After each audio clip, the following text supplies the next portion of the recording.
You're listening to Just a Pinch podcast with Injector Kristen. Join me and industry experts as we discuss the good, the bad, and the ugly of the aesthetics, wellness, and fitness industries.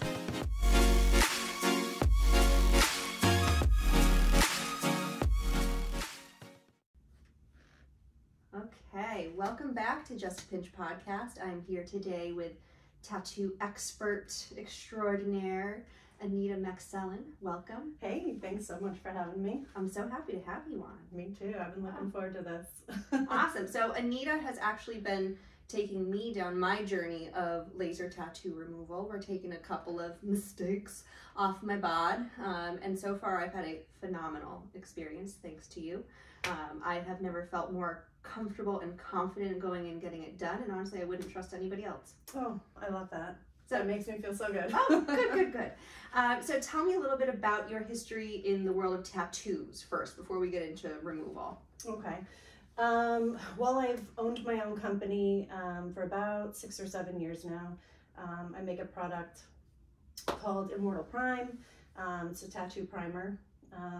And that experience in the world of tattooing led me to meet tons of people, one of which was Jeff Garnett, who owned Clean Slate Laser. Mm-hmm. And he had invited me sort of during the pandemic to learn how to do laser tattoo removal. Oh, that's cool. And I thought, you know, I love tattoos. I love the tattoo community. It just felt like a normal, natural, like next step in the progression of what I know and love. Sure. So, now, had you undergone any laser tattoo removal yourself before that, or did you kind of get yours done for the first time after getting involved with Clean Slate? No, I had been, Jeff Garnett and Clean Slate had been lasering me for several years. So I kind of would show up at a tattoo convention and say, hey, can you laser me? Mm-hmm. And one of the great things about the company is they would always laser anybody in the industry for free. Oh, that's cool. So I would just sort of show up and there I was. So I'd pretty much get lasered maybe once a year. Oh, that's awesome. So I've not been in a hurry. Yeah. Hey, it's a slow progress for sure. But is. I mean, I think the whole process has been really easy so far. Yeah. I think that's the goal, is to just make it so people can come in, you know, on your lunch break, mm-hmm. Have a little laser, go back to work. It's like the fastest like appointment ever. And yeah. It's like you spend more time like prepping and getting pictures and doing your consent than actual laser time. And that's awesome how fast it goes. Yeah. Thankfully it's fast. Thank God, because if it wasn't, it's like by the time you're done with your session, you're kind of just like, all right. Exactly. I've had enough for now. But the thing that I really like about it is that, you know, while it is, I mean, there's no sugarcoating it. It's painful when the laser is firing. But for me personally, the second that laser stops firing, I'm immediately fine. Yeah. I always tell people, I think that's probably one of the most commonly asked question. Yeah. Is how does it feel? Yep. Right. So I always tell people, I said, you know, it's not a party. No. But it's really fast. Yep. And you know, we do everything we can to like get people through it. I mean, especially myself, like mm-hmm. I'm willing to sort of do whatever they need. Yeah. So some people literally need an actual hand to hold, mm-hmm. And other people just kind of sit there like a rock, like you, yeah. And they really don't say or do anything. They just sort of like breathe through it. Yeah. So yeah, we ice people when they come in. We get it nice and cold. Yeah, that's definitely helpful. Then we use the Zimmer, the cryogenic cold air.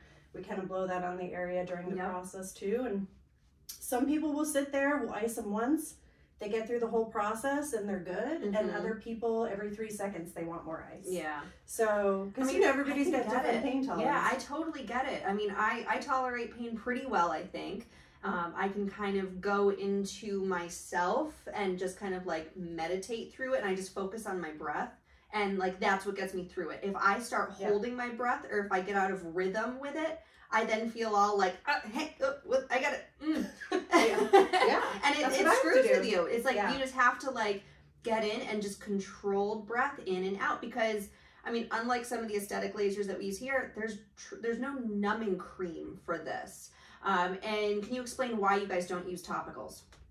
we just think that the process is a lot more effective without messing with the skin. Yeah. You know, the ice really, I feel like, is the actual best method for pain relief. I've had clients who have come in and had it done just the way we do it with the ice and the cryo, and then they'll come in the second time and try to have some numbing cream on, and they always look at me after and they go, yeah, that didn't help at all. Yeah, exactly. So, and I feel like anything like that that's going to potentially affect the color of your skin too, would that affect the laser? Because I know like with our IPL machine, we don't use any topical because if we get the skin redder than what it needs to be, it can actually affect the outcomes. Does that affect it with laser tattoo, or is it just, it's just not effective? I think so. I mean, I think you're just not getting the most effective treatment when you're using those things. Yeah. It's, you know, making the blood vessels, you know, everything is just bring so much blood flow. I just don't think it's a great idea. People do it all the time. I mean, you know, it's just not the way we like to go about it. I could old-fashioned way, you know. Yeah. It works. Yeah. I mean, I just do kind of like you do. Yeah. Just breathing and sort of what I would do and think about when I was actually getting tattooed, because I've sat through 12-hour-long tattoo sessions. Exactly. And that takes a lot of grit and a lot of like mental toughness. 100%. And I think some of the clients that we have come in, they have a big story behind their tattoo. Yeah. And a lot of them really draw upon some of the difficulties and when they got that tattoo. Sure. To get them through the removal process. Yeah, I can imagine. I mean, and that's another thing to look at too is, you know, if you're getting a tattoo removed, you have sat through getting the tattoo. Whether it's small or whether it's a large piece, you will have sat in that chair of the artist getting that tattoo substantially longer than what you would have ever been sitting in the chair for your removal session. Oh yeah, absolutely. Yeah, and I find that it's almost kind of cathartic at the end of your session to be like, we're that one next step closer. Yep. Because as like my tattoos, there was no, you know, the main thing is not that like, oh my gosh, I really regret getting this piece. It's that they just didn't age well. You know, my plans changed. You know, I had sun exposure. I had them done in my early 20s, and now they just, you know, they just don't look great. And like the style in which like my big back piece was done at the time was a style that was in the world of tattooing, so it was a little bit more of a faded look, watercolory look, which I mean, for years it looked great. I was happy with it. But now, you know, I'm 36. I've had it for over a decade, and it just doesn't look right anymore. And I never see it, and then I catch a glimpse of it, and you just clutch your pearls, and you're like, oh my God, this has got to go. And it's not even that I have other plans for them. It's just that it is not giving me what I need it to give me anymore, and it's time for it to go. And then some of my other little ones, same thing. It's just like, they're not doing it for me. They were things that I had done when I was really young, you know, where it's an unfinished plan. I decided to change my plan and you know, not finish a piece. So there's nothing, you know, it's not like I'm getting an ex's name removed from my body or something that was more trauma driven. So I don't have that trauma piece with it. Mine's more so just like, I didn't take great care of them in my early 20s, and now here we are, and it's time to get them removed. Yeah. But I can imagine that it's got to be pretty emotional for some people to go through some of these sessions for their pieces. It is. We have a lot of people who come in, I feel like, you know, the first thing I always say is, tell me about your tattoo. Yeah. I don't say show it to me. I always ask people to tell me about it, because I'm sort of giving them the opportunity, if there's trauma there, if there's some sort of story behind it, I want to know about it, right? I want them to be able to, you know, I want to be able to build a relationship with these people, because this is a process that's a couple years long. Yeah. Right? Yeah, you're going to be spending time with them. Yeah. And it helps sort of guide me to know, you know, what are they going to need during this process? So some people come in and they'll say, you know, they'll tell me this really heartbreaking story. You know, I've sat and cried with people many times who have had just these really traumatic experiences, you know, memories, a lot of things. My psychology degree definitely comes into play. Oh, there you go. That's a good thing to have. Yeah, when we talk about this, because, you know, you have to have a lot of empathy for some people.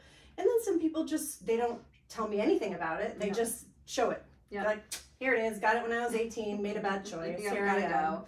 And I always say, yeah, been there, done that. Yeah, it's like, oh, the Tasmanian devil's got to get off my hip. Exactly. So we all have, you know, some tattoos that we don't like, or some that carry some trauma. So I'm sort of prepared for whoever walks in the door. That's great. Yeah. Speaking of Tasmanian devil, do you at all see any sort of like trends with types of tattoos that more so than others are getting removed nowadays? Oh man, I mean, I've seen a lot of interesting tattoos. I bet. Right? In all areas of the body. Mm-hmm. So I think one of my favorites right now is a Mighty Mouse, like giving the finger. Excellent. And it just so happened that as we've been removing his tattoo, the finger is like what went first. Oh, that's funny. Yeah, and we always laugh about it. I'm like, oh man, his hand is gone already. So, oh, that's funny. That's funny. That's a good one. So what's a typical treatment course like for your average person coming in? And I'm sure it's very different for different people. Walk us through kind of what a consultation with you would be like. Okay. So like I said, as I mentioned before, the first thing is I want to know about the tattoo. You know, I want to know if there's any trauma. I want to know how old it is. So that kind of plays a big role. You know, tattoos that are 10, 20 years old are like a gold mine for us because your body's already had time to really work on that ink. And ink 20 years ago is not as good as ink right now. Yeah. Right? Ink companies are just making ink more saturated and darker and just really meant to stay. So I'm finding out a little bit about that. Obviously, I'm looking at the tattoo just to see, you know, assess how much saturation it has. I touch the tattoo. I want to feel it because on occasion clients will come in with scar tissue. Yeah. The tattoo artist was just too heavy-handed when they applied it. Yeah. So, you know, it's one of the things that we tell people, hey, listen, if you've got scar tissue in your tattoo, we might not be able to get all that ink out. So that's understandable. Yeah. Yeah. Yeah. So now with the tattoo inks, I feel like there's probably like a back and forth pull in the industry of, you know, wanting that really super saturated, high quality, long lasting ink. But then is there also a desire to have an ink that is more easily lasered off? And is there any kind of upcoming technology that you're aware of that's trying to marry the both of them, of like, if you want it to stay, it will stay, but if we're using lasers on it, it's easier to get rid of? Or is that just like a pipe dream in my head?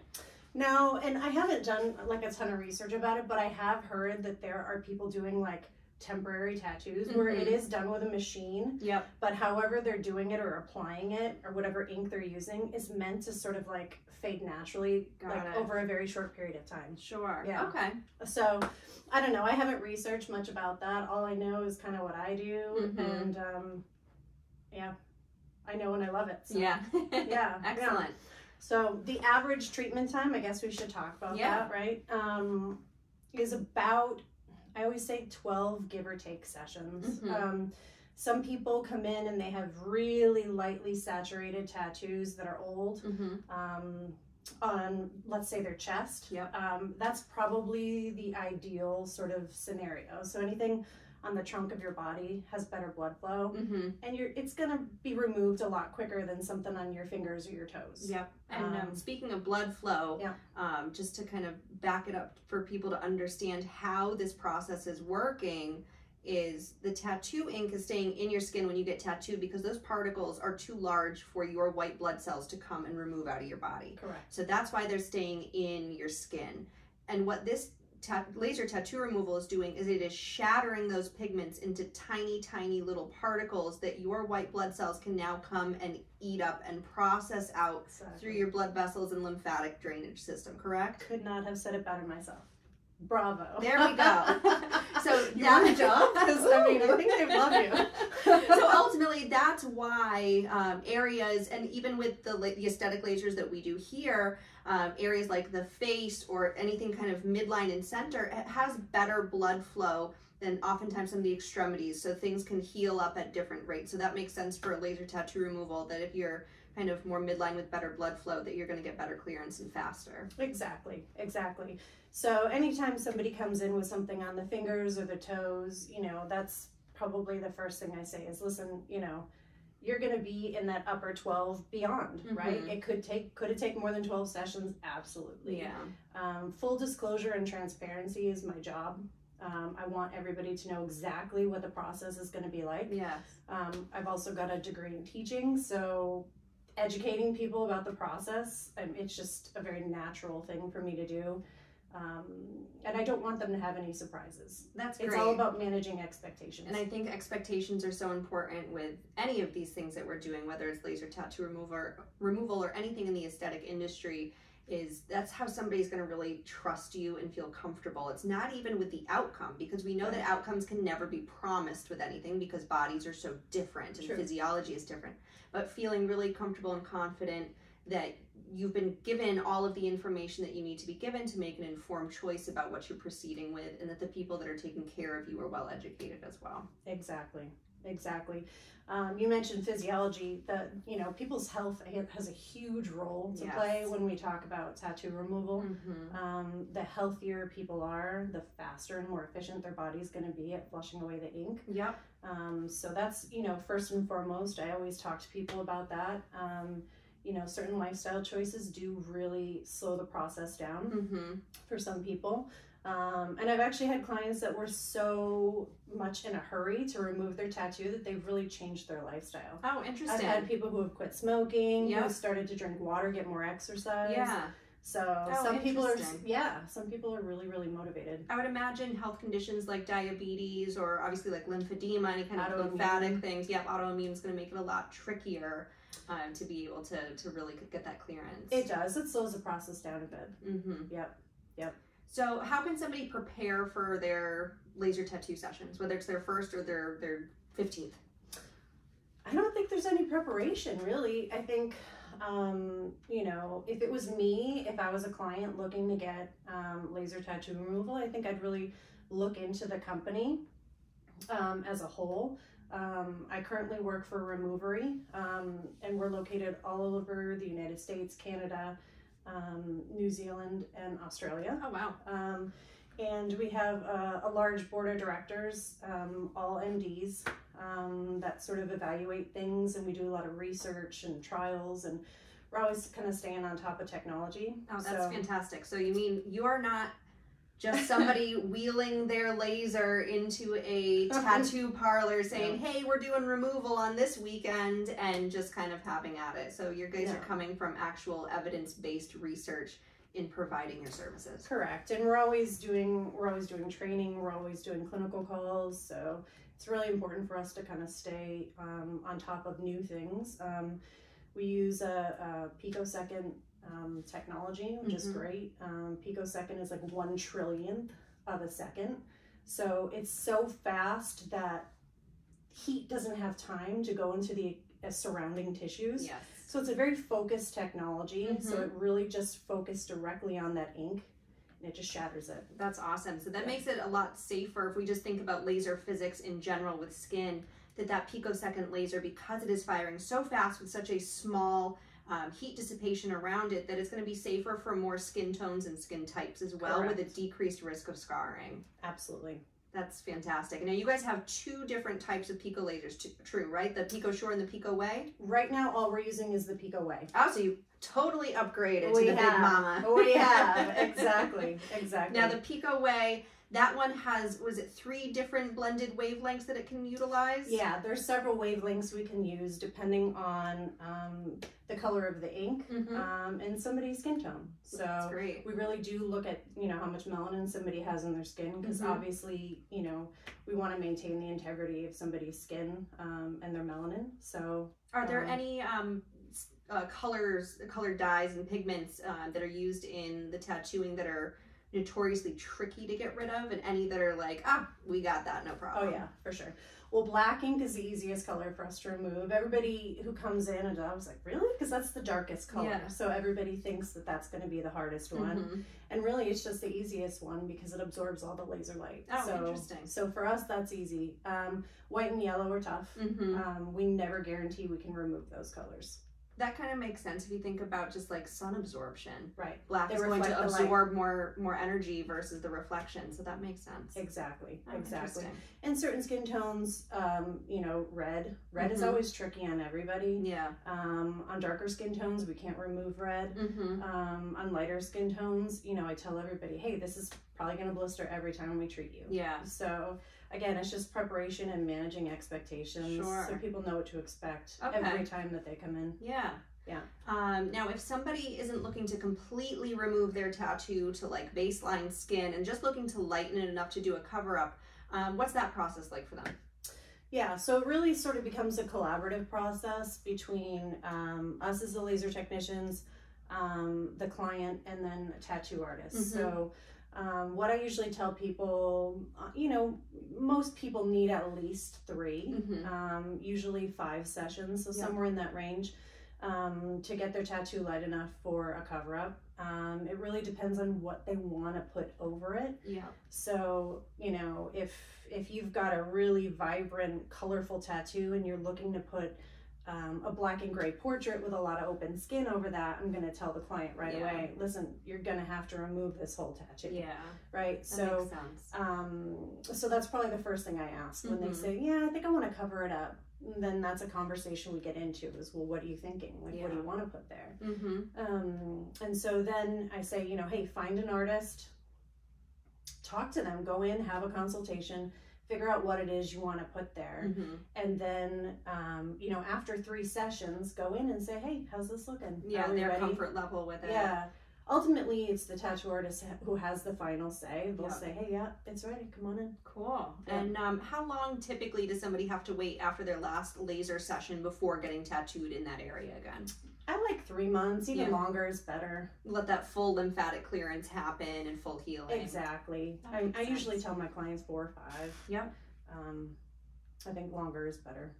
So I know with our aesthetic lasers, when we're prepping somebody for a session, you know, we want them to avoid sun exposure, you know, no sunburns, the least amount of tan as possible, no infections on the skin, just having clean skin integrity. I would imagine that that is still the same, you know, procedures and protocols that you would have for your laser sessions. It is.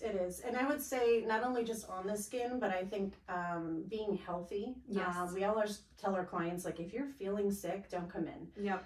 If your body's fighting an infection, if you're on antibiotics, we don't want to see you. Absolutely. Just because you're not gonna have an effective treatment. Your body is very much gonna, you know, we can break up that ink, but if your body's really busy at fighting an infection, it's gonna see the ink and be like, yeah, I'm busy right now. Yeah, like, we'll get to you, and now your session, you would have sat through that session and endured it for less of a result. Exactly. And that would probably go for like surgery, any sort of extra stress on the body. Absolutely. I know when I first came to see you, I was like, listen, I'm doing all my lasers all at once. I'm gonna do a heavy CO2, and then I'm gonna do the laser tattoo removal. I'm gonna recover all at once. And you were like, slow it down. No, you shouldn't. And then I was like, that makes a lot of sense. Right. That if we are overwhelming the immune system and overwhelming your body with all this inflammation, that it's not going to do as good of a targeted job at what your primary goal is. Exactly. And I listen to you. Good. Well, thanks. I'm glad.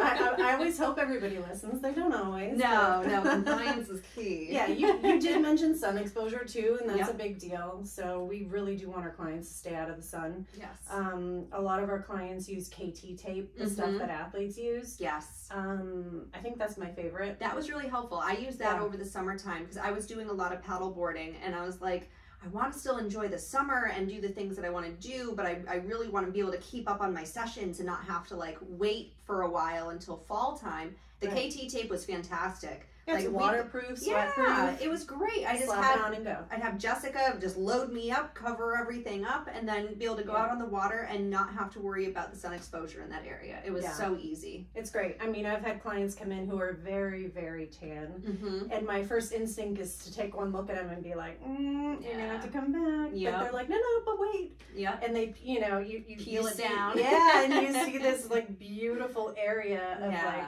untouched skin that hasn't seen the sun. That's so that's great. Yeah.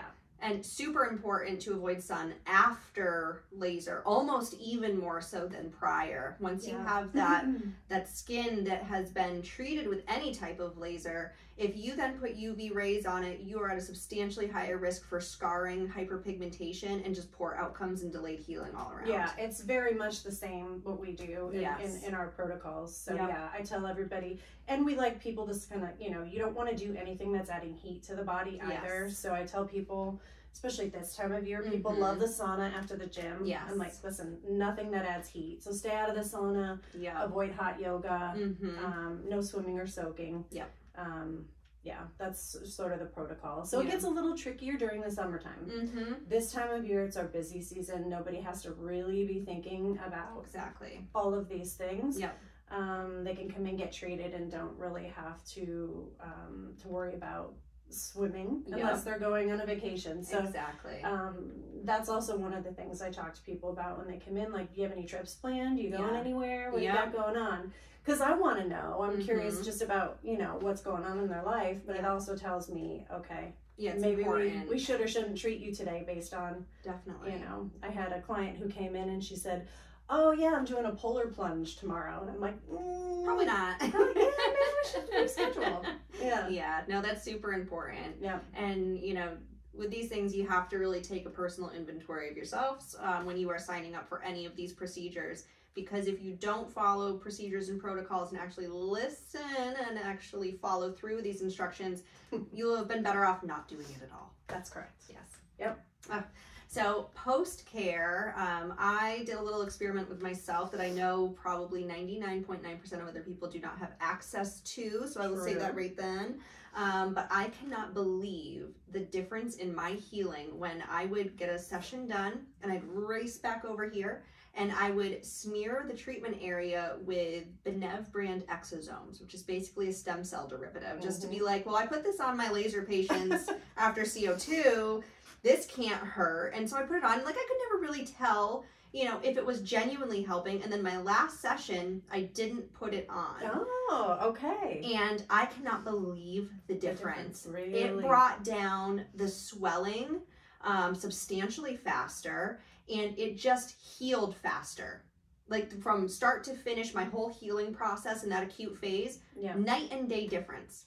Full disclosure, we tell our people only to use ice. And she told me her she told me her plan, and I was like, listen, like, at your own risk. At your own risk. You can experiment with yourself, but we tell all our clients really just ice. Get that temperature down. Especially if you're at higher risk for hyperpigmentation or scarring or blistering. Getting that heat load down quickly is really important. Absolutely. So I would always show up with some ice packs I'd keep in the car. So as soon as I'd get back into leave, I'd throw some ice on it. If I was coming back to work, we have a Zimmer here. And so I'd turn that on and then just start, you know, blowing the areas with cold air, really get that temperature down, because I myself am really prone to hyperpigmentation and PIH and scarring. I've had zero problems with your the skin Pico. looks great so far. I've had no problems at all. And I mean, I was prepared for it. Whatever happened, happened.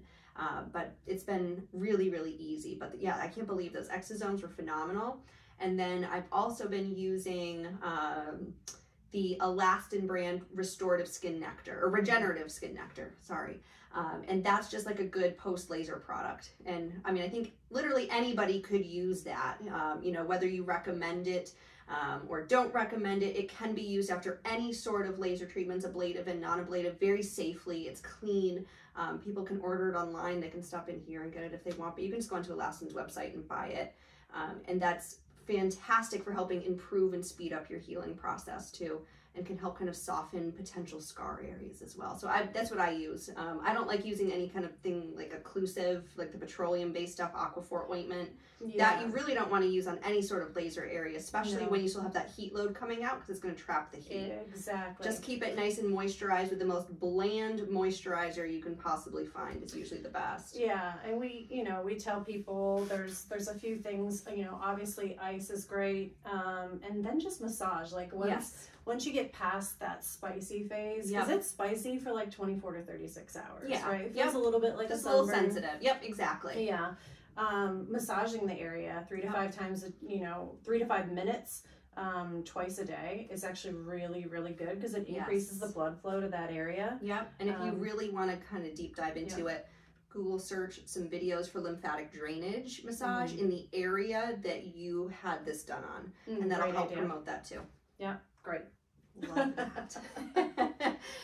So we are going to be doing some video recording of my next session. So today's Monday. My session is on Wednesday. So we're going to take some good footage of my next session, which I think is session 4. I think it's 4. I think it's 4. So we're going to be doing all of them, which I'm excited about. So we were breaking everything up into a couple of sessions because what makes sense is at first you have a lot of pigment load in the skin and you don't want to overwhelm the lymphatic system. So if you're doing certain sizes and just kind of overall square inches, you want to break it up into different days and, you know, separate it out by different lymphatic drainage cycles. And now I've got enough of that pigment out that we can combine them all and do it in one visit. So this Wednesday is going to be my first, what I'm going to call my mega session. Your mega session, absolutely. I'm ready. I'm ready. A lot of people break up their sessions. You know, we can treat about up to 88 square inches. In one session. It's a lot, though. It is. It is. I usually, you know, tell people, hey, let's shoot for maybe half or a quarter. And usually when I break up the tattoo into quarters, people usually are able to finish it. I think there's something mental about just putting a little, like a chunk of it first and saying, let's get through this piece first. Yeah, small victories. Exactly. And then, you know, usually they're like, go, keep going. Just keep going. That's the way I'm with it. I literally hands clasp, head down, eyes shut. Always head down. And then just breathe through it. And then just tighten and release and tighten and release. And you get through it. And it's like, do I want to break as much as I want to break? Nope. Let's power through because I know as soon as I'm done, I'm good. Yeah. And there's some strategy too, as laser operators. We always sort of think of if people are doing multiple tattoos, where are they located, right? Because there are areas that hurt more than others. For sure.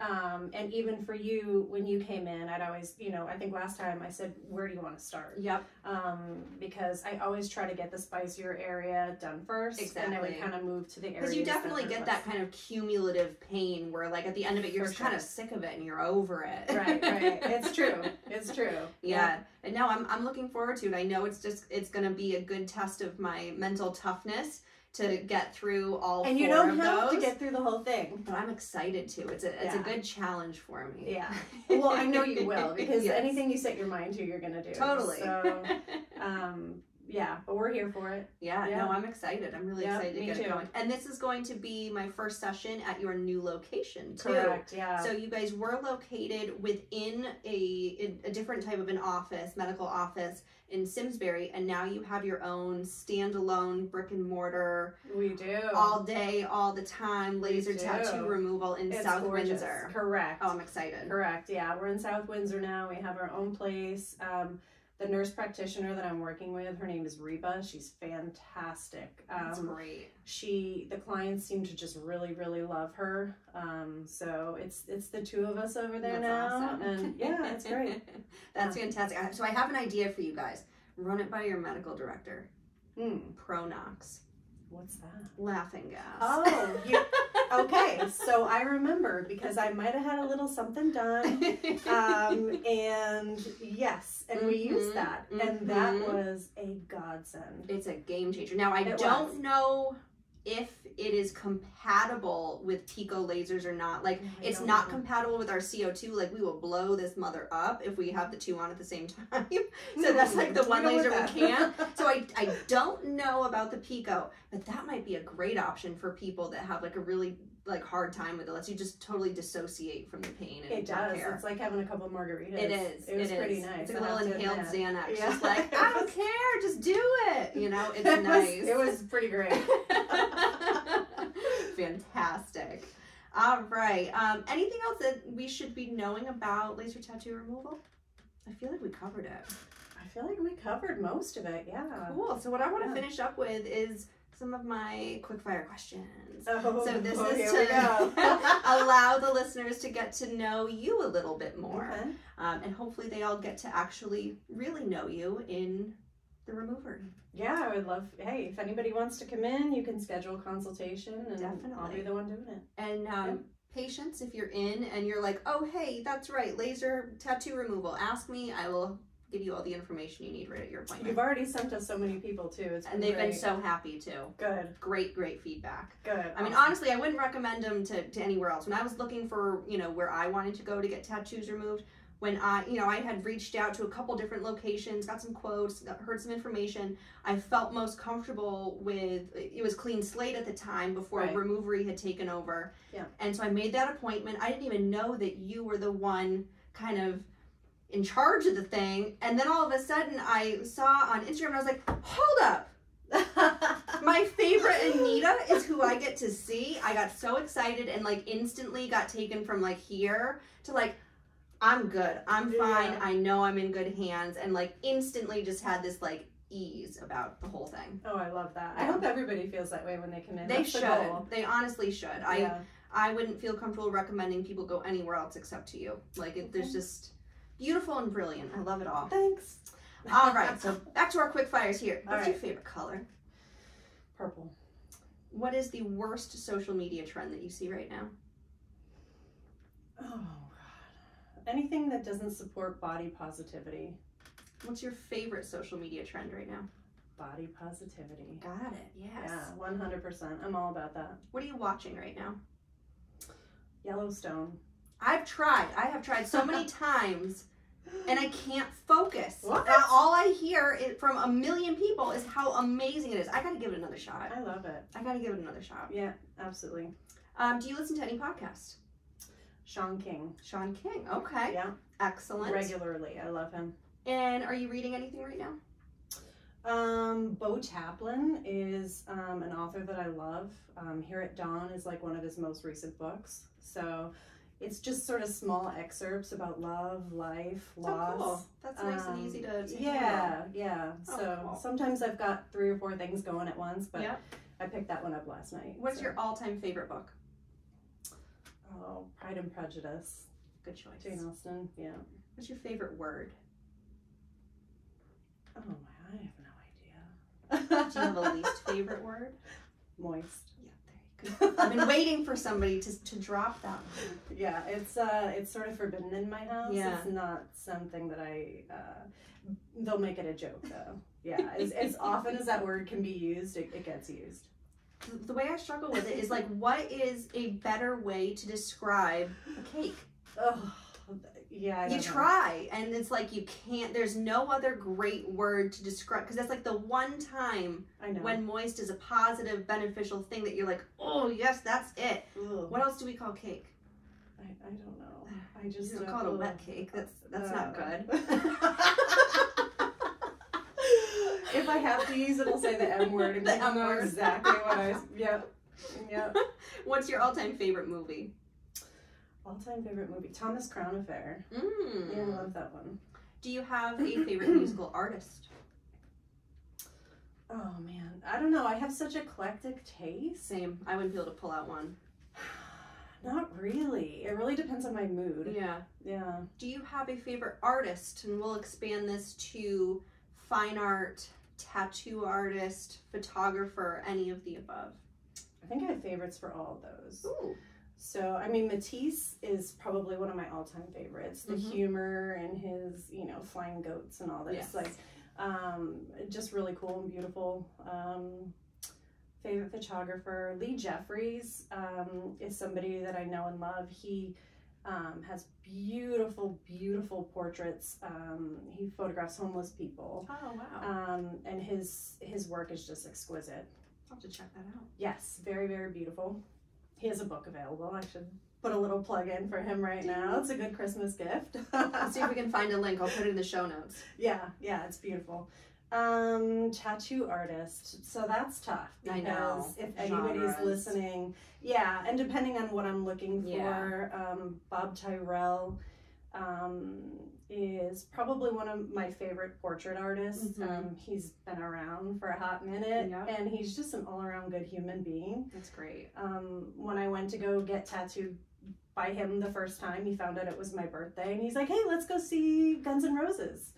and let's go see Bad Company. And we ended up like hanging out and go to concerts, and like it just was the most beautiful tattoo experience I've ever had. Oh, that's amazing. So, he's a favorite. Like, getting tattooed is such an intimate experience, and I feel like when it's not, when you go to a shop and it's just like a transaction and it's not an experience, it's so different. Right. Because I've had transactional tattoos and I've had more meaningful sessions, and they're so different. Absolutely.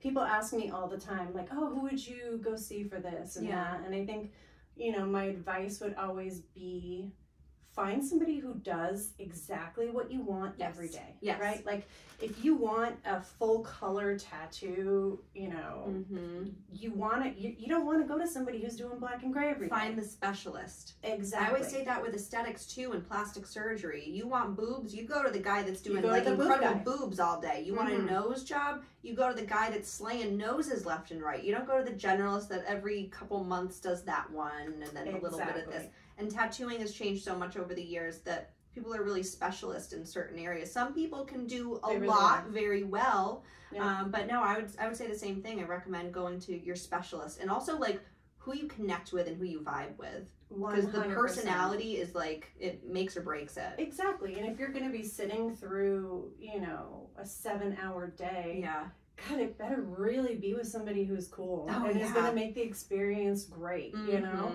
I've had I had a great experience with Evan Olin, him and his crew at Powerline. They're in Rhode Island. Fantastic. Yeah.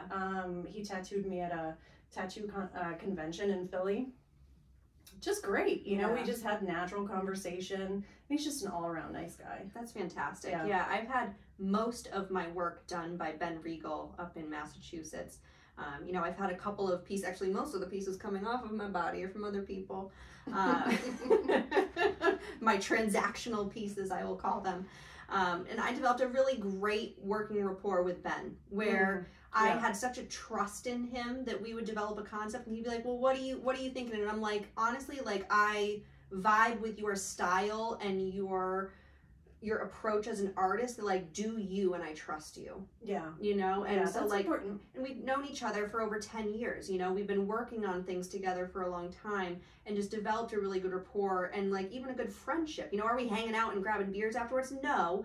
But I'm always there for him if he needs me, and vice versa. And, like, we just have that really good trust and rapport back and forth. And I really appreciate that. It's not like, oh my gosh, nobody can tattoo me but Ben Regal, you know, because I've had tattoos by other people. Yeah. But I cherish the working relationship that we developed over the years, and my trust in him as an artist. Because when somebody's tattooing you, it is permanent. Yeah. Yeah. Most of the time. Usually. All right, back on topic here. Okay. What is your favorite food or favorite meal? I'm a foodie, so that's a tough question too.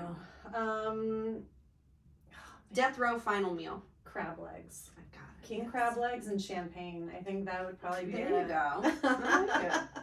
What's your favorite place to visit?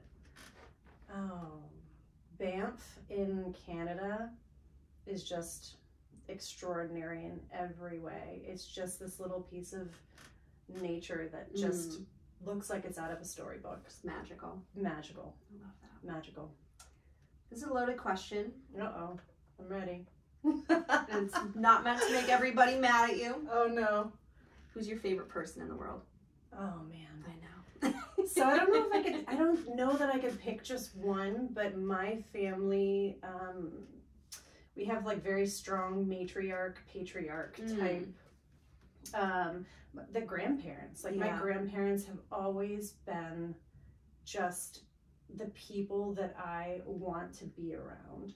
I just got back from a trip seeing my 92-year-old grandmother, and we just had the most amazing time. That's fantastic. She just told me all these stories about, you know, back from her childhood, and those are my favorite. I just sat there and just soaked it in, right? Like, and I kept notes because I just wanted to like cherish those moments and not forget. My grandmother's 95, and, you know, still doing well, lives on her own, finally gave up the driver's license this past year. Okay. Thank you to everybody that has survived it. And she, like, I've been saying this for years, and I really need to just do it because I'm going to regret it deeply if I don't, is I want to have her stories recorded in some way, whether it is me actually recording her telling them or me writing down her stories. I'm telling you, she's wild. You know, she's a wild lady and lived a crazy life, you know, up through the depression, through struggle, coming up, you know, and I mean, she's just a hot shit, you know, and she's so just... is my nanny. I feel like, you know, they're and tough. They're not other made like that too. anymore. Yeah. You know? The grit that they had to sort of like get through it. And she's just so assertive. Like, nobody's screwing with Lorraine, you know? Lorraine, like, yes. I love her name. Like, nobody's screwing with her. And she's just such a and she's, I mean, believe me, I'm the girl of the family. She has always been tough on me, you know? Yeah. My brother can do no wrong. It's the boy, you know? But for me, it was tougher. But it was a tough love, and there was never a question in my mind that she didn't have my back, like, to the nth degree.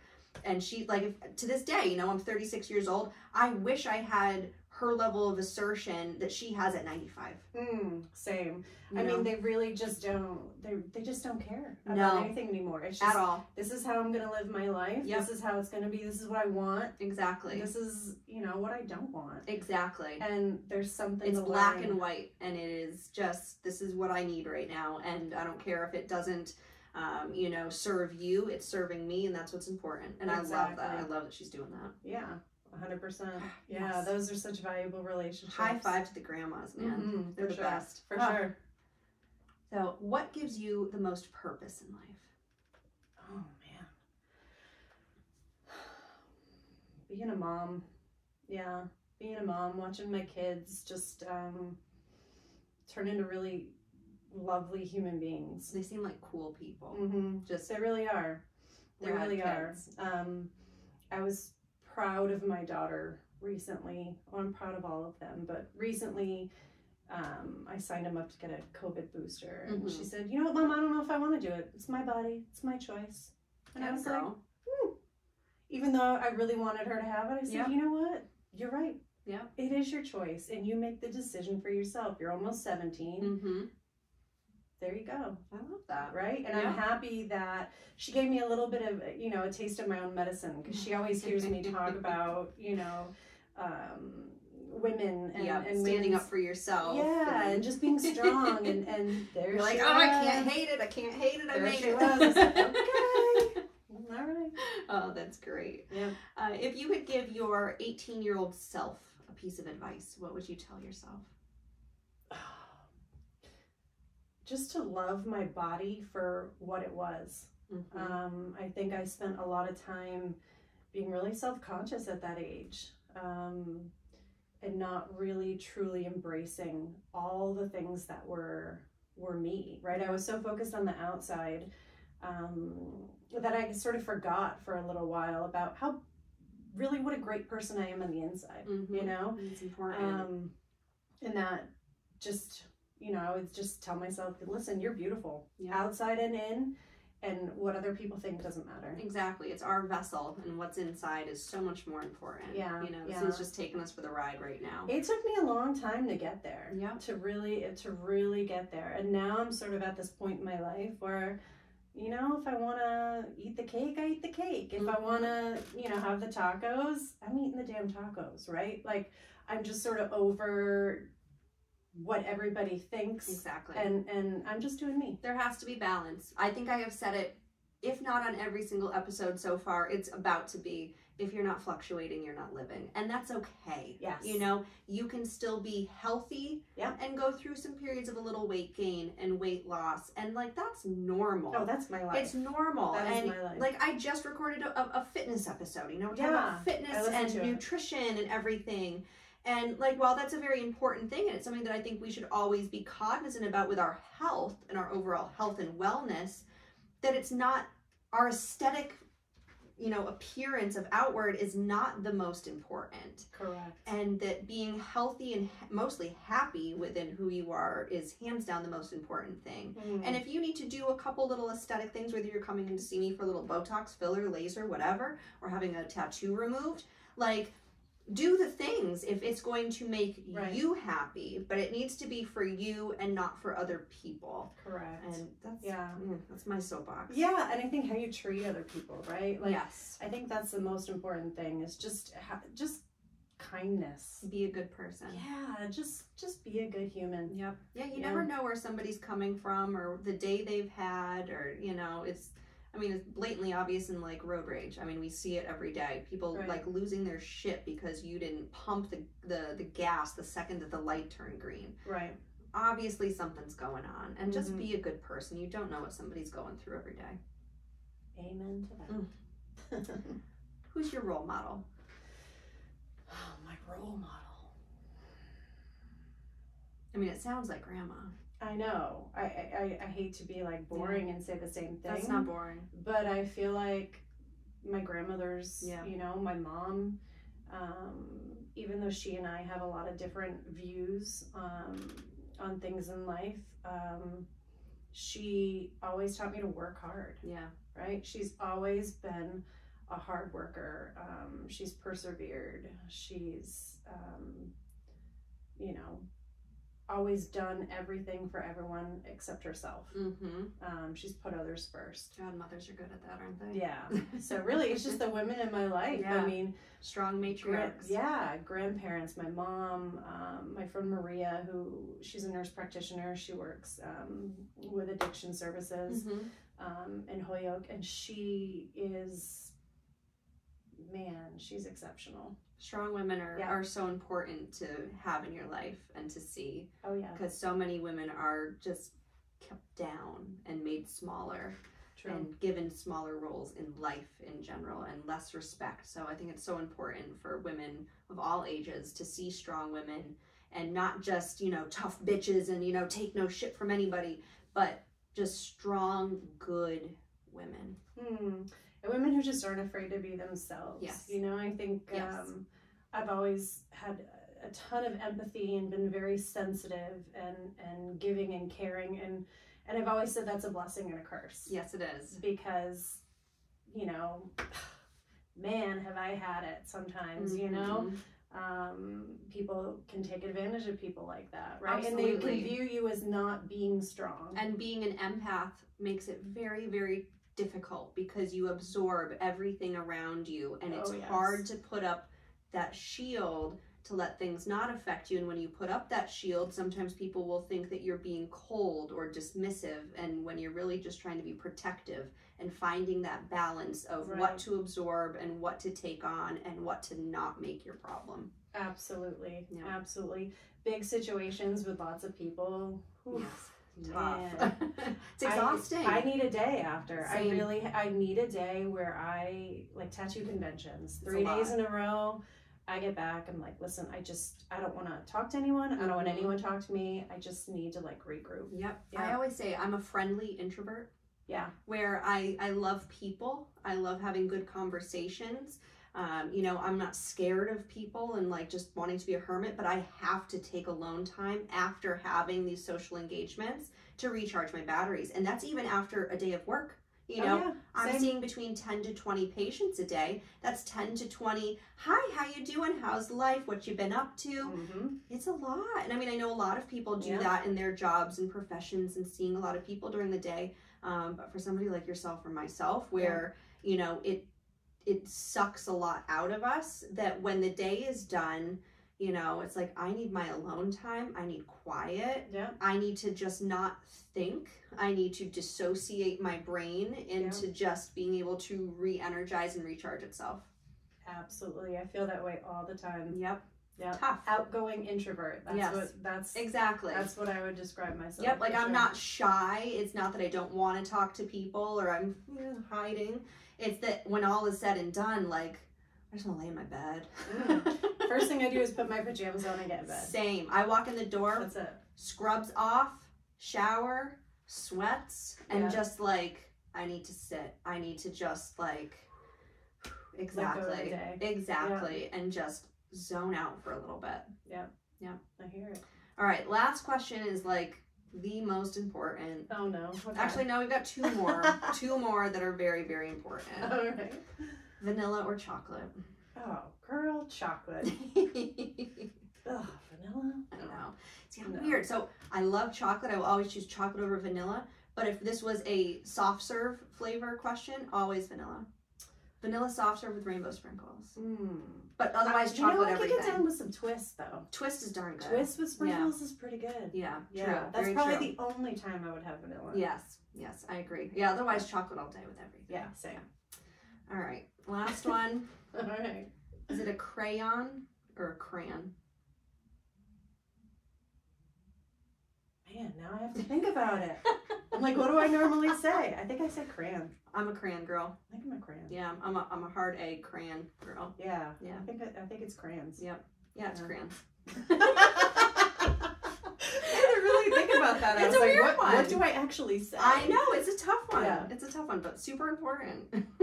Hey, All right. Well, thank you so much for joining me today. Absolutely. And if you are watching, stay tuned in just a moment. You're going to take a sneak peek into a typical visit at the Removery with Anita.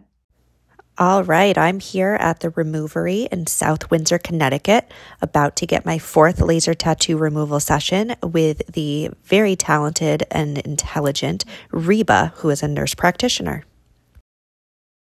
So this is the laser that they're using. This is a peek away. Super cute room. This is the Zimmer. This blows really icy cold air and keeps you comfortable during the procedure. But super cute. Love it. We're just icing up, getting ready. All right, I like this. I'm gonna go with it. Yeah. You ready? Yep. 3, 2, 1.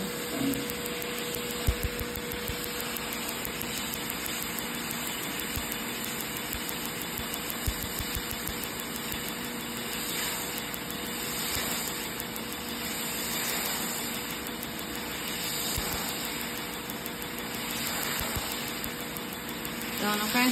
Yep.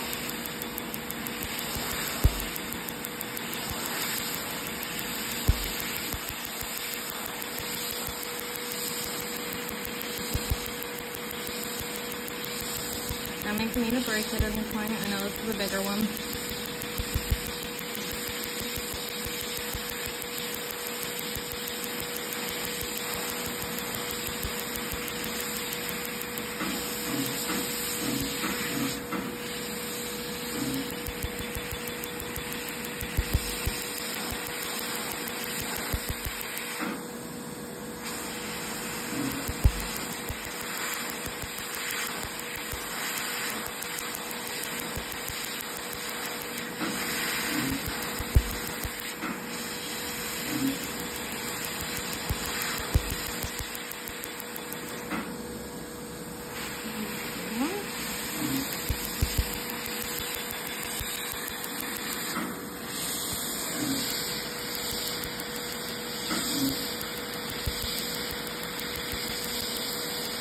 Down okay?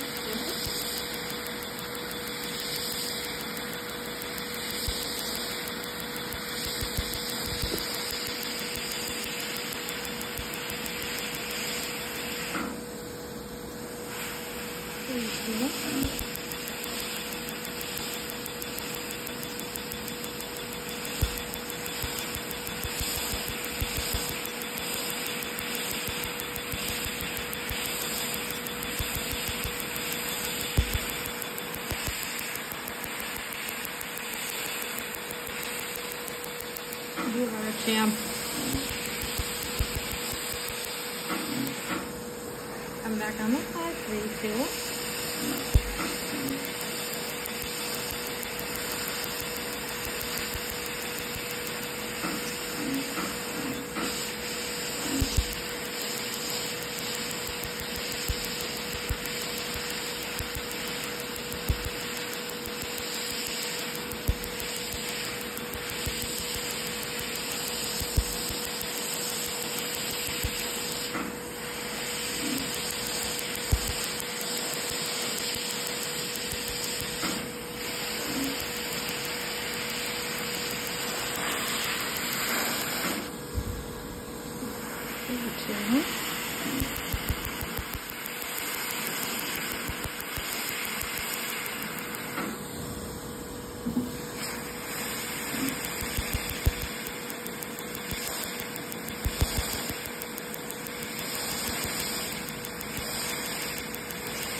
Taking a look.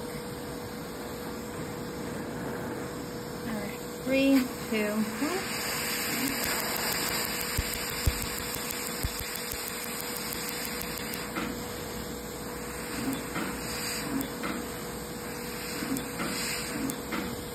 All right, I'm gonna finish this bottom half over here, and then I just gotta twist you around to get that last bit. Okay.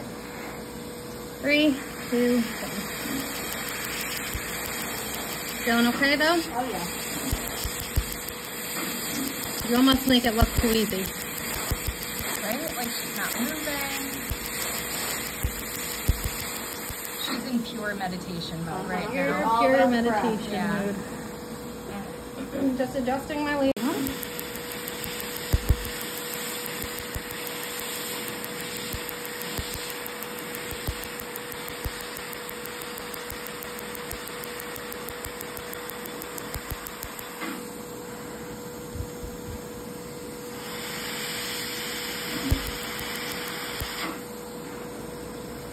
Hold that if you want. Oh, you're good.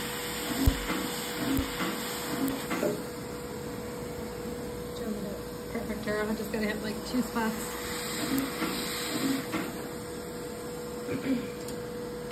Alright, I'm just twisting you around. Sure. How you doing? Okay? Feeling alright? Good.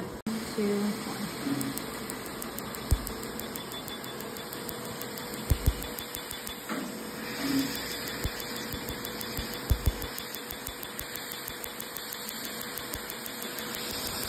A lot of white in this tattoo for sure, too. You light up. Yep.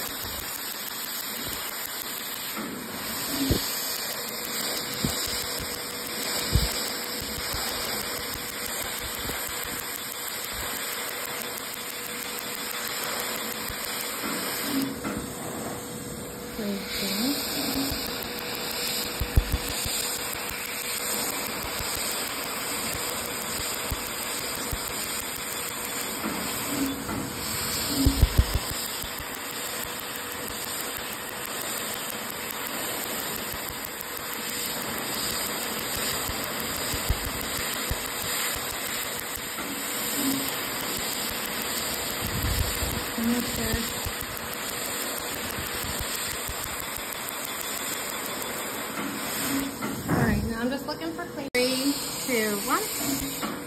I'm going to try a little bit of higher setting. 2, 1. Yep, need to dance.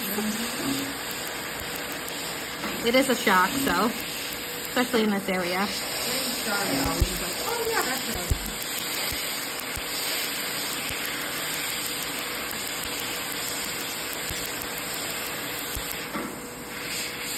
And this is probably your darkest, densest one. Yeah.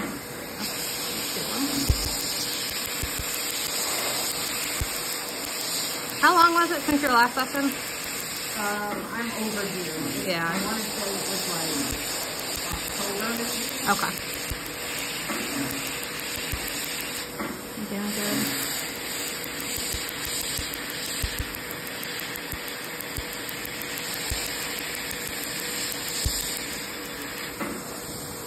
Alright.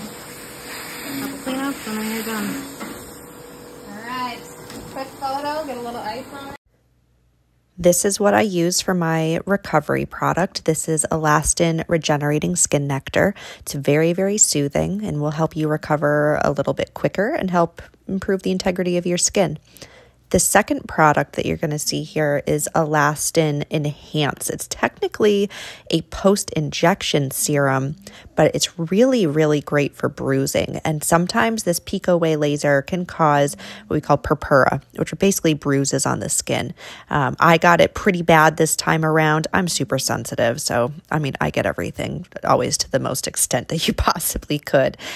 So I am initially using the Enhance serum to help improve and speed up the healing of the bruises. And then I'm also using the Elastin Nectar to continue to help with the integrity of my skin.